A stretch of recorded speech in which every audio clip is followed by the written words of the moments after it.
रखा गया है आहार से आरोग्य। तो हम जैसा खाते हैं वैसा ही हमारा शरीर भी रहता है। कहा गया है कि जैसा खाएंगे अन्न वैसा होगा मन। तो अगर मन को भी पवित्र रखना है, शुद्ध रखना है, तो हमारा खान पान शुद्ध और पवित्र होना बहुत जरूरी है। और आज की इस भागदौड़ की ज़िंदगी में हमारे पास सब कुछ है लेकिन समय नहीं है। हम सुबह नाश्ता भी करते हैं तो इतनी जल्दीबाजी से करते हैं कि 2 मिनट में नाश्ता हो जाए तो जैसे तैसे ऑफिस पहुंच जाए। खाने के लिए भी घर आते हैं तो पहले फ़ोन कर देते हैं कि खाना मेरे मेज पे लगा देना, मैं खाना खा के वापस निकलूँगा। और रात्रि खाने का कोई समय नहीं होता है। हम रात को 12 बजे भी खाते हैं, 1 बजे भी खाते हैं, 10 बजे भी खाते हैं। हमारा टाइम शेड्यूल ही कभी मेंटेन नहीं रहता है कि हमको क्या खाना चाहिए। इसके कारण शरीर में जितनी व्याधियाँ उत्पन्न होती है उसको भोगते भी हम ही लोग हैं। मेरी माँ हमेशा कहती थी कि सोवा जितनी नींद और खावा जितनी भूख। जितना हम सोना चाहेंगे सोएंगे उतनी हमको नींद आएगी, और जितना हम खाते रहेंगे उतनी भूख लगेगी। तो आदमी को सोने के प्रति भी कंट्रोल कर सकते हैं और खाने के प्रति भी कंट्रोल कर सकते हैं, लेकिन क्या खाना चाहिए ये सबसे बड़ी बात है। मैंने अपने पिताजी को कभी भी बीमार पड़ते हुए नहीं देखा। वो हमेशा रोज सुबह 4:30 बजे उठते थे और उनका सोने का समय रात को 9 बजे फिक्स था। और दिन भर जो उनके खान पान और दिनचर्या, मैंने कभी उनको बीमार होते हुए नहीं देखा। लेकिन शायद मैं बता सकता हूँ, मेरे अंदर में आज बीपी की भी प्रॉब्लम है, मेरे को शुगर भी है, मेरे को थायराइड भी है। इसका कारण वही है कि मेरा खान पान सही नहीं है और मेरी दिनचर्या ठीक नहीं है।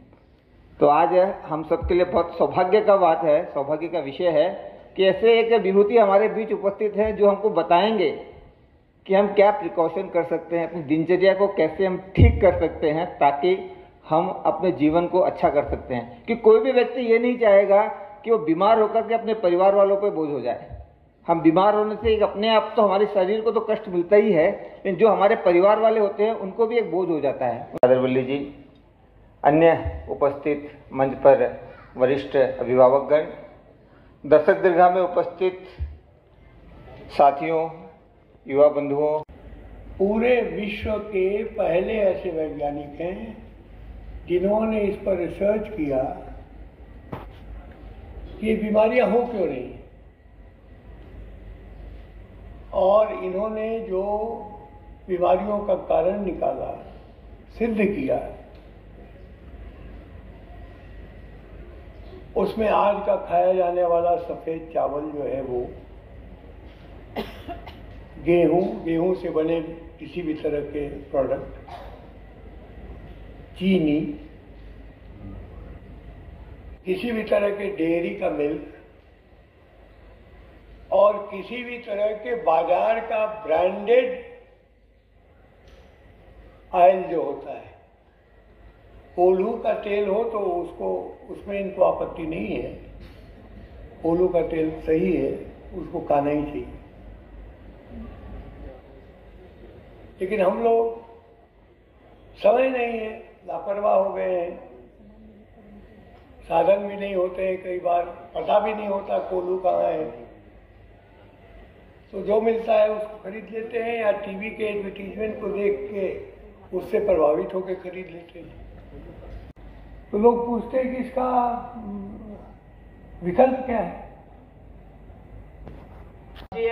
और ये गेहूं चावल कुल मिला के खाते हैं, आपको बीमारी जरा सा कम हो जाता है।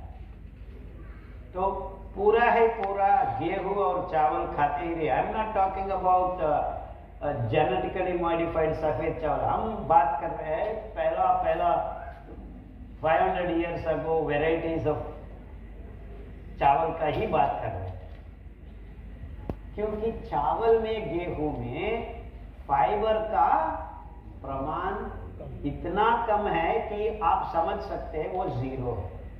क्योंकि वो फाइबर होने वाला फाइबर ऊपर में एक ही परत में भगवान किया है। वो हम जब उसको छिलका निकालते हैं पैडी राइस का, वो चल जाता है। सो आप 100 ग्राम्स चावल खाए, 0.2 ग्राम्स फाइबर है उसमें, वो भी निकाल जाता है। और गेहूं में तो वैसा 1 ग्राम 1.2 ग्राम फाइबर है, वही ऊपर परते में है दैट लेयर। परते बोलते हैं हिंदी में। I have not come yet to this. I am talking about original गेहूं। पिछले आप पानी भरो या ना भरो, उतना ही क्वांटिटी 10 क्विंटल पर एकड़ आप उगा। तो हर जगह पे पानी है या नहीं, उसको इतना पानी चाहिए कि पर्यावरण में 30% और 40% ह्यूमिडिटी हो जाए, हमारा काम चल जाए। तो हर जगह पे